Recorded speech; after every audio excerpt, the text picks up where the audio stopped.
ઈશા બારિયા મુકેશભાઈ. હું ધોરણ 3 માં અભ્યાસ કરું છું. મારી શાળાનું નામ સાગરિયા પ્રાથમિક શાળા છે. મારી વાર્તાનું નામ સિંહ અને સસલું.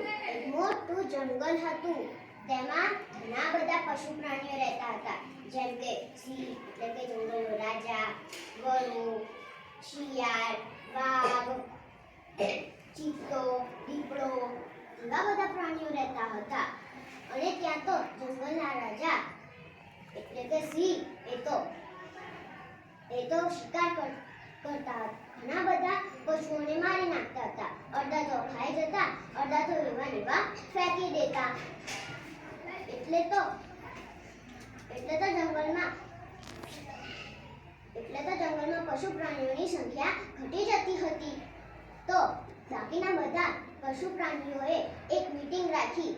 એમાં બધા કહેતા હતા કે આજકાલથી આપણા જંગલમાં પશુ પ્રાણીઓની સંખ્યા ઘટી જાય છે.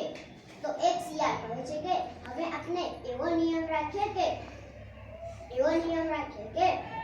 આપણે હવે મહારાજને એવું કહીશું કે હવે તમે શિકાર ન કરશો, હવે અમે તમને એક પશુ આપીશું, એ તમારે ખાઈ જવાનું.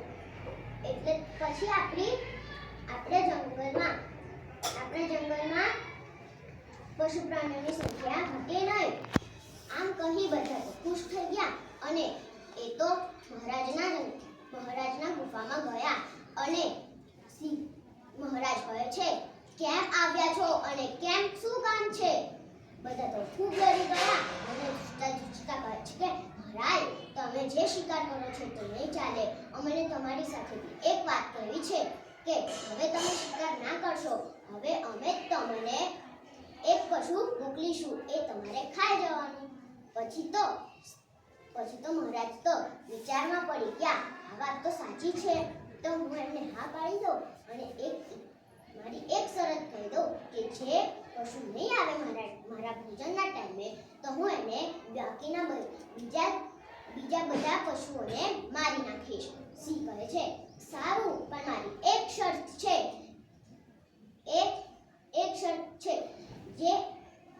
જે તું મોકલ્યો હશે પ્રાણી, એ મારા ભોજનના ટાઈમે નહીં આવ્યો તો હું બાકીના બીજા બધા પશુઓને મારી નાખીશ. આમ કહી બધા તો ચાલવા એમના ઘર ગયા. પછી ઘણા બધા દિવસો વીતી ગયા. પછી એક નાનકડા સસલાનો વારો આવ્યો અને એને તો મરવાની ઈચ્છા જ નથી. તો એને તો એક ઉપાય આવ્યો કે હું ધીરે ધીરે ચાલું. તો એ તો ધીરે ધીરે ચાલતો ગયો. પછી ત્યાં તો સિંહ મહારાજ તો એની રાહ જોતો હતો. ત્યાં તો સસલું આવ્યું અને સિંહ મહારાજે જોયું તો સિંહ તો ખૂબ ગુસ્સે થઈ ગયા અને ત્રાળ પાડવા લાગ્યા. પછી સસલાને કહે છે, એ સસલા, તને ખબર છે મારો ભોજનનો ટાઈમ પણ ખતમ થઈ ગયો છે અને તું ક્યારે આવીશ? આમ કહી સસલું તો કહે છે કે રાજ, તમને ખબર છે હું તમારા જ શિકાર હતો, પણ મને ત્યાં બીજો એક મહારાજ મળી ગયા અને મને એવું કહેતા હતા કે હું તને ખાઉં. તો મેં એમને કહ્યું, ના, મને ના ખાશો, હું તો અમારા મહારાજનો શિકાર છું. તો એ તો ખતો રહ્યો અને સિંહ તો ખૂબ ગુસ્સે થઈ ગયા, લાલચોળ થઈ ગયા અને ત્રાળ પાડવા લાગ્યા.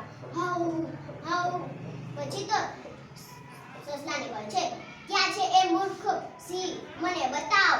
આમ કહી સિંહ અને સસલું તો ચાલતા ગયા. સસલું તો એમને એક કુવા પાસે લઈ